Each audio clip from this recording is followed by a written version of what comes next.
দুনিয়ার ব্যাপারে বুঝেন, আরও দেখেন, আরও ভাবেন, একজন একজন করে ভাবেন।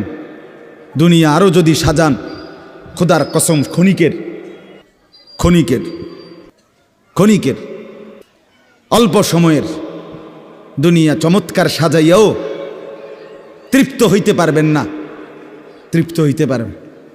এবছর চমৎকার রং দিছেন বিল্ডিংয়ে, 2 বছরের মাথাত বিভিন্ন খান দিয়া চামড়া উঠিয়া এটা আবার যেই সেই, ঠিক কিনা বলেন?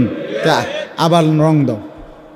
এই সোফা চমৎকার বানাইছিল, ওই যে বার্নিশ নাই, দেখেন এই যে সোফা, এটা এই যে দেখেন, কথা বলেন না, এই সোফা এটার মধ্যে আসেনি অন বার্নিশ, তো এটা আবার কি করতে হইব?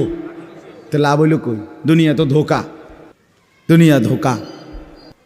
এই সৌন্দর্যময় চেহারা নারী 30 বছরের ব্যবধানে উনি বুড়ি, আর কেউ ফিররা হেদিকে ফিরা সেফও হালায় না।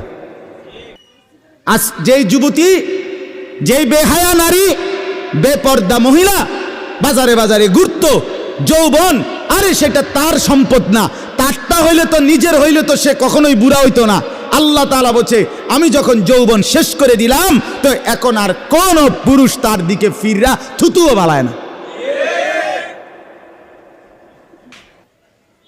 দুনিয়া এক অবস্থায় থাকে।